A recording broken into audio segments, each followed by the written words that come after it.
नमस्कार, आप देख रहे हैं रिपोर्टर्स लाइव और मैं आपके साथ हूं प्रियंका मिश्रा। रिपोर्टर्स लाइव में हम अपने तमाम संवाददाताओं से दिन भर की खबरों की जानकारी लेंगे। तो चलिए शुरुआत करते हैं हमारे खास कार्यक्रम रिपोर्टर्स लाइव की।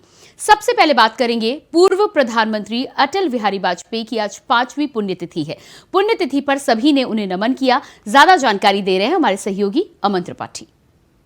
आज भारत के पूर्व प्रधानमंत्री अटल बिहारी वाजपेयी की 5वीं पुण्यतिथि मना रहा है। आपको बता दें, अटल बिहारी वाजपेयी एक ऐसे नेता थे जिनका विपक्ष भी पूरा सम्मान करता था। विपक्ष भी उन्हें पूरी तत्परता से सुनता हुआ नजर आता था। जिस मौके पर बीजेपी के तमाम बड़े नेता उन्हें श्रद्धा सुमन अर्पित करते हुए नजर आए। आपको बता दें, प्रधानमंत्री नरेंद्र मोदी, राष्ट्रपति द्रौपदी मुर्मू, उपराष्ट्रपति जगदीप धनखड़, रक्षा मंत्री राजनाथ सिंह, केंद्रीय गृह मंत्री अमित शाह, साथ ही उत्तर प्रदेश के मुख्यमंत्री योगी आदित्यनाथ उनके स्मारक स्थल सदैव अटल पर श्रद्धा सुमन अर्पित करते हुए नजर आए। आपको बता दें, भारतीय प्रधानमंत्री नरेंद्र मोदी ने ट्वीट कर कहा, मैं भारत के 140 करोड़ देशवासियों के साथ मिलकर भारत के पूर्व प्रधानमंत्री अटल बिहारी वाजपेयी को श्रद्धा सुमन अर्पित करता हूं। साथ ही केंद्रीय गृह मंत्री अमित शाह ने पूर्व प्रधानमंत्री अटल बिहारी वाजपेयी की खासियत के बारे में बात की। साथ ही उन्हें राजनीति का अजात शत्रु कहा। साथ ही उत्तर प्रदेश के मुख्यमंत्री योगी आदित्यनाथ भी इस मौके पर उनके स्मारक स्थल सदैव अटल पर पहुंचे, जहां पर उन्होंने श्रद्धा सुमन अर्पित किए। आपको बता दें, इस मौके पर जो सबसे बड़ा मुद्दा था वो था नीतीश कुमार का बिहार से दिल्ली आकर पूर्व प्रधानमंत्री अटल बिहारी वाजपेयी के स्मारक स्थल पर श्रद्धा सुमन अर्पित करना, जिसे लेकर भारतीय जनता पार्टी के राज्यसभा सांसद और नेता सुशील कुमार मोदी ने जमकर कटाक्ष किया। उन्होंने इसे राजनीति से साफ साफ जोड़ दिया। साथ ही नीतीश कुमार इस पर सफाई देते हुए नजर आए। उन्होंने कहा कि कोरोना कारणों को ध्यान में रखते हुए वो बीते समय नहीं आए, लेकिन उनके अंतिम यात्रा के दौरान भी नीतीश कुमार वहां पर मौजूद थे। आपको बता दें, देश आज पूर्व प्रधानमंत्री अटल बिहारी वाजपेयी को याद कर रहा है, उन्हें नमन कर रहा है। कैमरा पर्सन निक्की के साथ अमन त्रिपाठी, इंडिया वन। केंद्रीय मंत्रिमंडल की बुधवार को हुई बैठक में कई बड़े फैसले लिए गए। क्या है पूरी खबर, बता रही हमारी सहयोगी जूही सिंह। स्वतंत्रता दिवस के मौके पर जो है प्रधानमंत्री नरेंद्र मोदी ने लाल किले की प्राचीर से देश में विश्वकर्मा योजना लागू किए जाने का ऐलान किया था। यह सितंबर से लागू किया जाएगा, यानी कि शुरू होगा। और इसको जो है इसके एक दिन बाद यानी 16 अगस्त को ही कैबिनेट से मंजूरी भी मिल गई है। पीएम मोदी ने अपने 10वें स्वतंत्रता दिवस भाषण में पारंपरिक कौशल वाले लोगों के लिए सितंबर महीने से 13,000 से 15,000 करोड़ रुपए के शुरुआती खर्च के साथ विश्वकर्मा योजना शुरू करने की घोषणा की। बजट 2023 में विश्वकर्मा योजना की घोषणा की गई थी, जिसका मकसद कारीगरों और शिल्पकारों के उत्पादों और सेवाओं की क्वालिटी, पैमाने और पहुंच में सुधार करना, उन्हें घरेलू और ग्लोबल मूल्य श्रृंखला के साथ एकीकृत करना है, जिसकी वजह से ऐसे श्रमिकों, खासकर के जो अनुसूचित जाति, अनुसूचित जनजाति, अन्य पिछड़े समुदायों, महिलाओं, ट्रांसजेंडर और समाज के अन्य कमजोर वर्गों से संबंधित लोग हैं, उनका इकोनॉमिक एम्पावरमेंट करना है। बता दें, देश के प्रधानमंत्री ने लाल किले से जो है वो अपने भाषण में ये कहा था कि पारंपरिक कौशल वाले लोगों के लिए अगले महीने से 13,000 से 15,000 करोड़ रुपए की इस योजना को जो है लागू किया जाएगा। कैमरामैन निकी के साथ मैं जूही, इंडिया वन। राहुल गांधी और मल्लिकार्जुन खड़गे ने लोकसभा चुनाव के मद्देनजर दिल्ली, बिहार और झारखंड के नेताओं के साथ की बैठक। क्या है पूरी खबर, बता रही है हमारी सहयोगी स्वीटी दीक्षित। आने वाला है 2024 की तैयारी हर दल कर रहा है और इंडिया गठबंधन की बात की जाए तो उनकी तरफ से तैयारी तेज हो चुकी है। तो वहीं देखिए, एनडीए की भी बैठक होने वाली है और ऐसे में अगर कांग्रेस की बात की जाए तो कांग्रेस अध्यक्ष मल्लिकार्जुन खड़गे ने ये बैठक बुलाई है और बैठक 16-17 अगस्त को होगी। आज की बात की जाए यानी कि 16 अगस्त को झारखंड की बैठक बुलाई गई है। झारखंड के कांग्रेस प्रदेश अध्यक्ष भी मौजूद रहेंगे। सीट बंटवारे को लेकर मंथन होगा, किस तरीके से आगे का क्या फॉर्मूला अपनाया जाए और इसको भी लेकर तमाम चर्चाएं इस बैठक में हो सकती है। बता दें कि अब तीसरी बैठक इंडिया की जो है वो जल्द होने वाली है, जो कि बताई जा रही है कि 31 अगस्त से 1 सितंबर तक हो सकती है। और ऐसे में किसको कौन सी सीट देनी चाहिए, क्या फॉर्मूला होना चाहिए, आगे का सबको लेकर डिस्कशन हो सकता है। वहीं अगर कल की बात की जाए यानी कि 17 अगस्त को, तो उस दिन बिहार की बैठक होने जा रही है, जो कि बिहार के कांग्रेस के प्रदेश अध्यक्ष अखिलेश प्रसाद सिंह भी उसमें मौजूद होंगे और इसी के साथ 36 ऐसे नेता हैं जो कि इस बैठक में मौजूद होंगे और दिल्ली पहुंचने का सिलसिला शुरू हो चुका है। 16 अगस्त की तारीख काफी अहम मानी जा रही है। कांग्रेस बैठक करने वाली है, आगे की रणनीति बनाएगी और ऐसे में ये कहा जा रहा है कि जो महागठबंधन बिहार में हुआ है उसमें कांग्रेस को 2 सीटें चाहिए, मंत्री 2 पद चाहिए और ऐसे में उसको लेकर भी कयास लगाए जा रहे हैं कि बातचीत हो सकती है, विचार विमर्श हो सकता है। तो कांग्रेस अब मोर्चे पर तैनात नजर आ रही है। 2024 के चुनाव को लेकर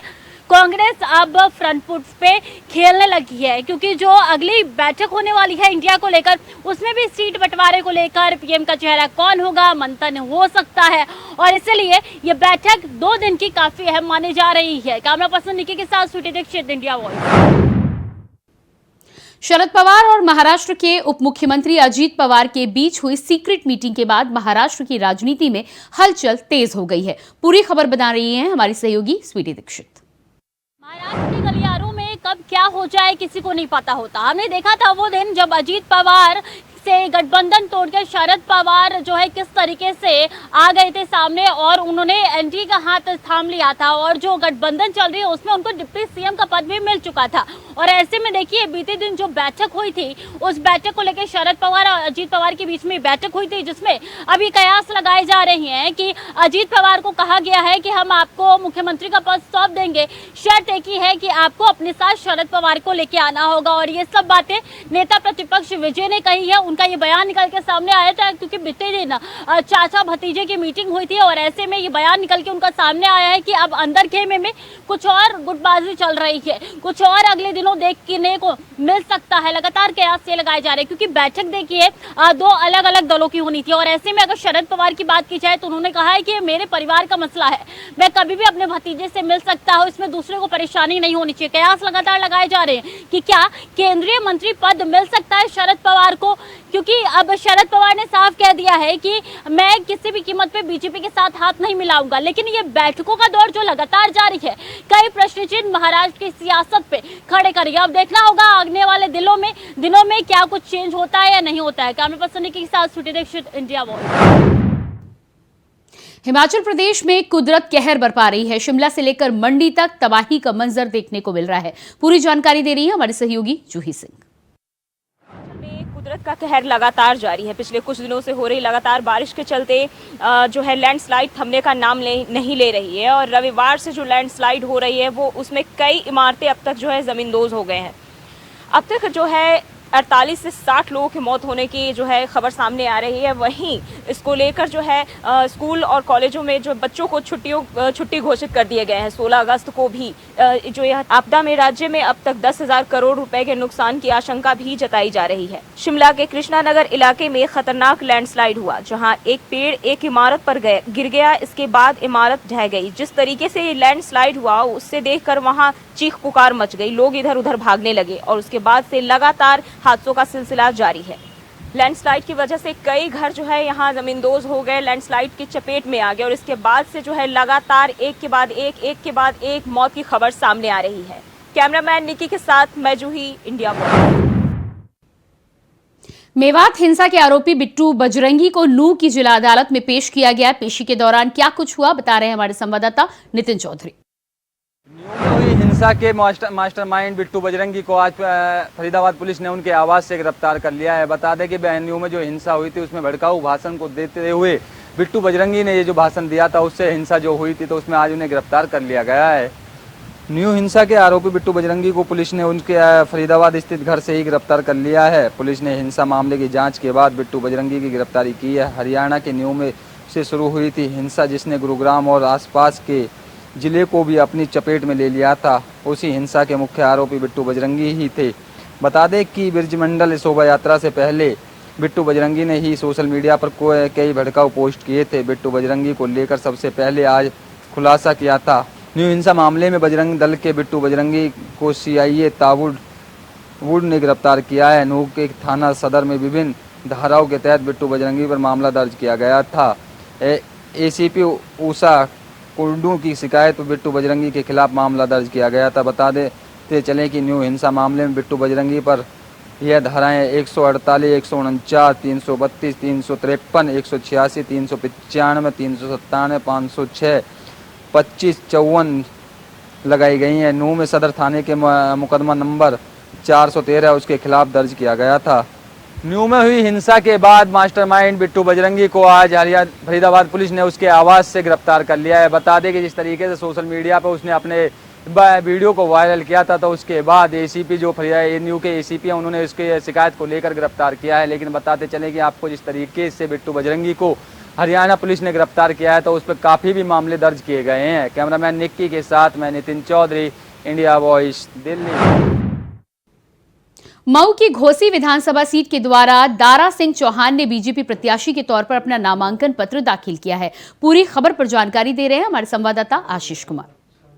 यूपी में होने वाले उपचुनाव को लेकर के सरगर्मियां तेज हो गई हैं। भारतीय जनता पार्टी के प्रत्याशी दारा सिंह ने आज घोसी विधानसभा सीट से अपना नामांकन पत्र दाखिल किया। दारा सिंह चौहान के साथ में भारतीय जनता पार्टी के डिप्टी सीएम ब्रजेश पाठक के साथ साथ तमाम जो बड़े नेता मौजूद रहे। हालांकि इससे पहले दारा सिंह की अगर बात की जाए तो 2022 में दारा सिंह चौहान समाजवादी पार्टी से चुनाव लड़े थे और जीत हासिल की थी। समाजवादी पार्टी से बीते दिनों दारा सिंह चौहान ने इस्तीफा दिया। उसके बाद से उन्होंने भारतीय जनता पार्टी में शामिल हो गए। भारतीय जनता पार्टी में शामिल होने के बाद दारा सिंह चौहान को भारतीय जनता पार्टी ने उसी विधानसभा सीट से टिकट दिया है।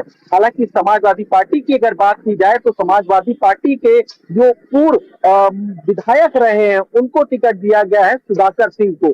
यानी कि 2 दिन यानी 16 और 17 ये नामांकन की तारीख है। 5 सितंबर को मतगणना होगी और 8 सितंबर को परिणाम आएंगे। यानी कि 8 सितंबर को जब काउंटिंग होगी तो इससे ये पता चलेगा कि किसकी जीत हुई है और किसकी हार हुई है। हालांकि जितने भी उपचुनाव हुए हैं तो इन उपचुनाव में अगर देखा जाए तो भारतीय जनता पार्टी की जो परफॉर्मेंस रही है वो काफी बढ़िया रही है। सारे उपचुनाव भारतीय जनता पार्टी जीतती रही है।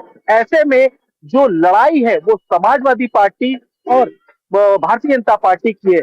फिलहाल अब 8 सितंबर को देखना होगा कि दारा सिंह की जीत होती है या फिर समाजवादी पार्टी के जो कैंडिडेट खड़े हुए हैं उनकी जीत होती है। फिलहाल यही कहा जा सकता है कि आज दारा सिंह चौहान ने अपना नामांकन पत्र दाखिल किया है और इस नामांकन पत्र के साथ कई भारतीय जनता पार्टी के जो नेता हैं, डिप्टी सीएम, साथ साथ अगर बात की जाए तो ओम प्रकाश राजभर भी मौजूद रहे। फिलहाल अब देखना यही होगा 8 सितंबर को कि इस उपचुनाव में किसकी जीत होती है और किसकी हार। लखनऊ से Ashish Kumar Verma, India voice. Mainpuri jail में बंदी की संदिग्ध हालात में मौत हो गई। पूरी खबर बता रहे हैं हमारे संवाददाता मुकेश कुमार। में जिन संदिग्ध परिस्थितियों में जिला कारागार में बंदी की मौत हो गई है, परिवार के लोगों ने जिला कारागार प्रशासन पर कई गंभीर आरोप लगाए हैं। आपको बताते चले जिला कारागार में बीते कई दिनों से पिछले महीने भी कुछ मौतें हो गई हैं जिनकी अभी तक कोई जांच नहीं हो पाई है। फिलहाल मृतक जयवीर सिंह पुत्र तेजवीर सिंह निवासी कुरावली थाना क्षेत्र के ऊसरपुर गांव नगला ऊसर के रहने वाले थे और उनकी 2 दिन पहले ही उनको जिला कारागार में निरुद्ध किया गया था। उनके भाई से उनकी बीती रात जब बात हो गई तो बात होने के बाद उनको बताया गया है कि परिवार के लोगों से उनकी बात हुई। उन्होंने कहा है कि हमको यहाँ खतरा महसूस हो रहा है, हमारी जमानत दायर कर दी जाए, क्योंकि जमानत दायर होने के बाद उनकी जमानत को खारिज कर दिया गया था और परिवार के लोग जमानत करने के लिए लगातार प्रयास कर रहे थे। बीती रात उनकी मौत होने के बाद पुलिस ने समय से सूचना नहीं दी है। कुछ घंटों बाद पुलिस द्वारा उनको सूचना दी, जिसके बाद पुलिस प्रशासन पर उनके घर वाले कई गंभीर आरोप लगाते हुए नजर आ रहे हैं। मैनपुरी से इंडिया वॉइस के लिए। अमरोहा में दबंगों ने युवती को लाठी डंडों से जमकर पीटा। क्यों पीटा है, क्या है पूरा मामला, बता रहे हैं हमारे संवाददाता इमरान। हमें दबंगों का कहर देखने को मिला है, जहां पर छेड़छाड़ के विरोध में एक युवती को बुरी तरह से पीटा गया है, जिसका वीडियो सोशल मीडिया पर वायरल हुआ है। जिसके बाद पुलिस ने मारपीट करने वाले दबंगों के खिलाफ मुकदमा दर्ज किया है। पूरा मामला अमरोहा जनपद के गजरोला थाना क्षेत्र के मोहल्ला शांति नगर का है, जहां पर एक युवती के साथ छेड़छाड़ की घटना को अंजाम दिया जा रहा था, जिसका उसने विरोध किया तो दबंगों ने उसको लाठी डंडों से बुरी तरह से पीटा है, जिसके चलते उसकी हालत गंभीर बनी हुई है, जिसको नज़दीकी सीएससी भर्ती कराया, जहां से उसकी हालत को देखते हुए जिला अस्पताल रेफर कर दिया। वहीं परिजन घायल युवती को प्राइवेट हॉस्पिटल इलाज के लिए ले गए, जहाँ पर उसका इलाज जारी है। वहीं सारे मामले में इसमें पुलिस ने जो दबंग लोग हैं उनके खिलाफ मुकदमा दर्ज कर लिया और वैधानिक कार्रवाई करने की बात कही है। थाना अध्यक्ष ने इसमें जानकारी देते हुए कहा कि जो छेड़छाड़ के विरोध की तहरीर परिजनों ने दी है उसी के आधार पर मुकदमा दर्ज किया है। परिजनों का कहना है कि इससे पहले भी कई बार दबंग किस्म के लोग वहां पर छेड़छाड़ की घटना को अंजाम देते आए हैं, जिसके चलते स्थानीय लोगों की वजह से उसको निपटा दिया गया था। वहीं आज फिर दबंगों द्वारा इस तरह की हरकत को अंजाम दिया गया है, जहां पर युवती की हालत अभी गंभीर बनी हुई है। युवती को लाठी डंडों से बुरी तरह से पीटा गया है। फिलहाल पुलिस ने अभी तक इसमें कोई गिरफ्तारी नहीं की है। अब देखना होगा कि पुलिस इसमें किस तरह से कार्रवाई करती है और जल्द ही इन दबंगों को कब तक गिरफ्तार कर पाती है। अमरोहा से इंडिया वॉइस के लिए मोहम्मद इमरान की रिपोर्ट। समाजवादी पार्टी ने लोकसभा चुनाव की तैयारियां तेज कर दी हैं। इसी कड़ी में अखिलेश यादव ने बांदा का दौरा किया। पूरी जानकारी दे रहे हैं हमारे संवाददाता संदीप कुमार। बुंदेलखंड के बांदा में समाजवादी पार्टी के राष्ट्रीय अध्यक्ष अखिलेश यादव को 2 दिवसीय दौरा है। उस दौरे के दौरान बुंदेलखंड के बांदा में पंडित जैन कॉलेज के मैदान पर राष्ट्रीय अध्यक्ष अखिलेश यादव के द्वारा लोक जागरण अभियान का आयोजन किया गया है। उस आयोजन के माध्यम से आगामी 2024 के चुनाव को लेकर के पूरी तैयारियां की जा रही हैं और बुंदेलखंड के लगभग 7 जनपद बुंदेलखंड के 7 जनपदों में लगभग लगातार जो बीजेपी जो है अपनी सीटें पा रही है, उस सीटों पर कब्जे जमाने के लिए कहीं ना कहीं बुंदेलखंड में इस बार राष्ट्रीय अध्यक्ष अखिलेश यादव के द्वारा ये लोक जागरण का अभियान चलाया जा रहा है। कहीं ना कहीं इससे ये साबित होगा कि जिस तरह से ये आज जो अभियान चलाया जा रहा है, कहीं ना कहीं सपा जो है इस पर हावी हो सकती है और यहाँ पर अपनी साख जमाने में कायम हो सकती है। इस बात को लेकर के सपा के कार्यकर्ताओं के द्वारा लगातार यहाँ पर पहुँच करके इस कार्यक्रम में शामिल होने का काम किया जा रहा है और देर शाम समाजवादी पार्टी के राष्ट्रीय अध्यक्ष अखिलेश यादव इस कार्यक्रम में यहाँ पर शामिल होंगे और शामिल होने के बाद कल भी ये लगातार कार्यक्रम जारी रहेगा। फिलहाल अगर अभी की बात करें तो अभी पार्टी के राष्ट्रीय महासचिव यानी शिवपाल यादव यहाँ पर कार्यक्रम में उपस्थित हैं और उनके द्वारा लगातार कार्यक्रम को संबोधित करने का काम किया जा रहा है। साथ ही इसमें पार्टी के प्रदेश अध्यक्ष नरेश उत्तम भी शामिल हुए हैं और लगातार जो है पूरे कार्यक्रम को संबोधित कर रहे हैं और लोगों को और यहाँ की जनता को समाजवादी पार्टी के कार्यों के बारे में बता रहे हैं और जो उपलब्धियां हैं उनको भी गिनाने का काम कर रहे हैं। लगातार पूरा प्रयास ये किया जा रहा है कि समाजवादी पार्टी जो है यहाँ पर अपनी सत्ता स्थापित करने में कामयाब होगी। इस बात को लेकर के पूरा प्रयास से यहाँ पर समाजवादी पार्टी के लोगों के द्वारा करने का काम किया जा रहा है। इंडिया वॉइस के लिए संदीप कुमार, बांदा। बदायूं में एक युवक ने अपनों के साथ हैवानियत की है। क्या है पूरी खबर, बता रहे हैं हमारे संवाददाता सतीश सक्सेना। बदायूं जिले से एक बार फिर दिल दहला देने वाली घटना सामने आई है। जी आपको बता दें कि बदायूं जिले के तहसील दातागंज क्षेत्र के ग्राम भुड़ेली में एक ऐसा हादसा हुआ जिससे कि पति पत्नी के जो रिश्ता है वो शर्मसार हो गया है। आपको बता दें कि 2 वर्ष पहले जो आरोपी है उसने दिल्ली से भगाकर लड़की से शादी की थी। उसके बाद ये आरोपी ग्राम भुड़ेली में आकर रहने लगा था। जी आपको बता दें कि उसके बाद एक लड़की जो 8 माह की बताई जा रही है और उसकी पत्नी शाम सो रहे थे। किसी बात को लेकर जो आरोपी है वो नाराज चल रहा था। मौका पाकर उसने किसी टाइम रात में उठकर कुल्हाड़ी से उन दोनों की हत्या कर दी। इस बात की सूचना जब पुलिस को मिली तो पुलिस मौके पर पहुंची तो देखा कि आरोपी जो है वो कुल्हाड़ी हाथ में लिए वहां मौके पर बैठा हुआ था। पुलिस ने आरोपी को गिरफ्तार कर लिया है। वहीं पुलिस ने जो शव हैं उनको कब्जे में लेकर पोस्टमार्टम के लिए भेज दिया है। अब देखने वाली बात होगी कि पुलिस जांच में आगे और क्या निकल कर आता है। कैमरामैन सोहेल के साथ सतीश सक्सेना, इंडिया वॉइस, बदायूं। बिजनौर के सदर तहसील में जमकर हंगामा हुआ। क्या है पूरा मामला, बता रहे हैं हमारे संवाददाता जहीर अहमद। सदर तहसील में आज उस वक्त हंगामा हो गया जब बजरंग दल के कार्यकर्ता का EWS का सर्टिफिकेट बनाने को लेकर बजरंग दल के कार्यकर्ताओं और तहसीलदार में जमकर नोकझोंक हो गई। देखते ही देखते नोकझोंक हंगामे में बदल गई और तहसील का स्टाफ व अन्य लोग भारी संख्या में तहसील परिसर में जमा हो गए। मौके पर भारी भीड़ देखते हुए सूचना पर SDM सदर वे पुलिस बल के साथ शहर कोतवाल पहुंचे और हंगामा कर रहे लोगों को शांत कर बजरंग दल के कार्यकर्ताओं को थाने लेकर पहुंचे। थाने पहुंचे बजरंग दल के कार्यकर्ताओं ने तहसीलदार पर अभद्र व्यवहार करने व गाली गलौज करने का आरोप लगाया। फिलहाल SDM सदर मौके पर मौजूद हैं और कार्यकर्ताओं को समझा बुझाकर मामले को निपटाने में जुटे हुए हैं। बिजनौर से जहीर अहमद, इंडिया वॉइस। मिर्जापुर में सड़क हादसा देखने को मिला, पूरी खबर बता रहे हैं हमारे संवाददाता कमलेश कुमार। सुबह मॉर्निंग के 10 से 11 के बीच में महुकुचवा के मोड़ पर एक भयानक एक्सीडेंट हो गया। आपको बताते चले लच्छापट्टी के एक 25 वर्षीय निवासी युवक ने अपनी मोटरसाइकिल से जा रहे उधर से एक डंपर तेजी से जाते हुए उस पर टकरा गए। अचानक उनकी जो गाड़ी थी और उनकी जो शरीर था वो जो टायर के नीचे चले गए हुए और पूरी तरीके से दब चुके हैं। इतनी भयानक हादसा हो चुकी है कि 20 से 30 फीट दूरी पर घसीटते हुए डंपर इस शव को ले जाते हुए एकदम पूरा खून से लथपथ हो गई शरीर और सड़क। और आपको पता है उनके इतने टुकड़े हो चुके हैं कि लाश को पहचानना मुश्किल हो गया। इतने में सुनते ही उनके परिजन के लोग आकर चक्का जाम किया, सड़क को जाम किया और अपनी मांग करी। इतनी सूचना मिलते प्रशासन पहुँचे, प्रशासन को मिलती है पुलिस बल और यहाँ के जितने आला अधिकारी सब लोग मौके पहुँचते हैं और उनके परिजन को समझाते बुझाते हुए उनका शव लेते हुए शव लेने के जो फिराक में थे, लेकिन फिर परिजन गुस्साए हुए थे। शव देने से इनकार किया कि हमारी मांगे जब तक नहीं पूरी की जाएगी, जिलाधिकारी महोदय यहाँ पे खुद नहीं आ जाएंगे तब तक हम लोग शव को नहीं देंगे।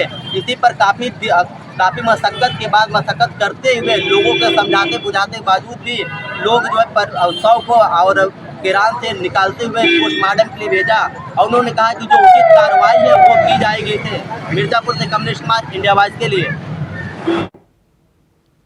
मोतिहारी में सेल्फी लेने के चक्कर में 2 लड़कियां डूब गईं। ज्यादा जानकारी दे रहे हैं हमारे संवाददाता धर्मेंद्र कुमार। मोतिहारी से एक बड़ी खबर सामने निकल कर आ रही है। कल 15 अगस्त के दिन इस स्कूल के बच्चियां स्कूल में जाकर झंडा तोलन करने के बाद खुशी मनाने हर जगह हर चौक चौराहा पर मनाने गए। वहीं चकिया में एक स्कूल के बच्चे द्वारा 10-15 लड़की चकिया थाना क्षेत्र के बूढ़ी गंडक नदी में सेल्फी लेने से 2 बच्ची नदी में डूब जाने से दोनों की 100 अभी बरामद नहीं हुई है। वहीं जब सीओ को जानकारी मिला, सीओ घटनास्थल पर पहुंचकर बूढ़ी गंडी के पास और एनडीआरएफ की टीम को लगाया गया, जहां एनडीआरएफ की टीम ने दोनों बच्ची के शव खोजने के लिए लगी हुई। वहीं कल देर रात्रि तक शव नहीं मिलने के कारण, अंधेरा के कारण शव नहीं मिलने के कारण एनडीआरएफ टीम ब्रेक लगा दी। उसके बाद आज सुबह से फिर एनडीआरएफ की टीम ने पहुंचकर नदी में पूरा छानबीन कर रही है। देखे कब तक वो दोनों बच्ची के। मैं बता दूं कि ये सेल्फी लेने के चक्कर में ये 2 बच्ची गई। वहां बच्ची के साथ 10-15 बच्चे गए थे खुशी मनाने, जहां ये ऐसा घटना घटा। गांव में जब सूचना मिला तो गांव में मातम पसरा हुआ है। लोग अब वो दोनों बच्ची का शव का बरामद के लिए दुआ कर रहे हैं। देखे कब तक एनडीआरएफ की टीम दोनों बच्ची का शव बरामद कर रही है। मोतिहारी से India voice reporter Dharmendra Kumar. Reporters live में फिलहाल इतना ही। खबरों के लिए बने रहिए इंडिया वॉइस के साथ। नमस्कार।